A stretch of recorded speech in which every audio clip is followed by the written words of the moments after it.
ভোরের কুয়াশায় পাখিদের কোলাহলে এখন ঘুম ভাঙছে ফুলবাড়ি এলাকার বাসিন্দাদের। উষ্ণতার পারদ নামতেই শহরে হাজির দেশ বিদেশ থেকে আসা রং বেরঙের পরিযায়ী পাখির দল। শিলিগুড়ির অদূরে ফুলবাড়ি মহানন্দা নদীর জলাশয়ে যেন পরিযায়ী পাখিদের মেলা। প্রতিদিনই এই পাখিদের দেখতে ভিড় জমাচ্ছে পক্ষী প্রেমীরা।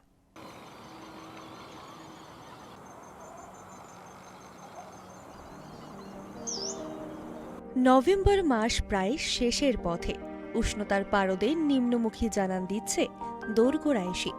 প্রতি বছরই শীতের শুরুতে শিলিগুড়ির কাছে ফুলবাড়ির মহানন্দা ব্যারেজে ভিড় জমাতে শুরু করে ভিন দেশ থেকে আসা পরিযায়ী পাখির দল। প্রতি বছরের মতো এই বছরও একই ছবি ধরা পড়ল ফুলবাড়ির মহানন্দা ব্যারেজে। মূলত হাঁস, পানকৌড়ি সহ একাধিক বিদেশি পাখির ভিড়ে জমজমাট এখন ফুলবাড়ির মহানন্দা ব্যারেজ চত্বর। গত কয়েক বছর ধরে শিলিগুড়ির ফুলবাড়ির এই মহানন্দা ব্যারেজ চত্বর বিদেশি পাখিদের অস্থায়ী ঠিকানা হয়ে উঠেছে।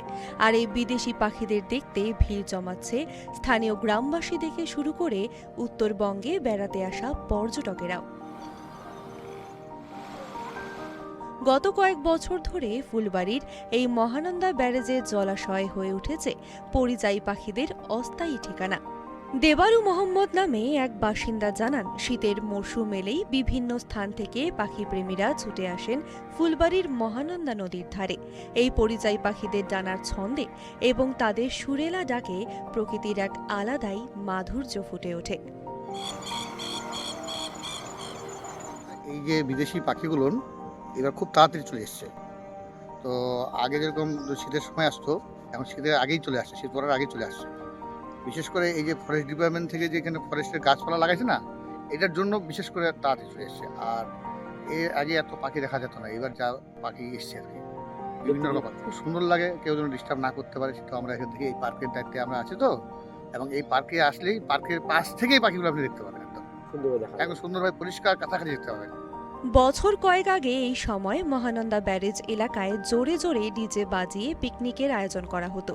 তবে পরিযায়ী পাখিদের নিরাপত্তার স্বার্থে প্রশাসনের উদ্যোগে এখন এই অঞ্চলে পিকনিক নিষিদ্ধ করা হয়েছে। পাখিপ্রেমী সংগঠনগুলিও তাদের সুরক্ষা নিশ্চিত করতে নিরলসভাবে কাজ করে চলেছে। তাই চলুন সকলে এগিয়ে এসে এই পরিযায়ী পাখিদের নিরাপত্তাকে সুনিশ্চিত করি।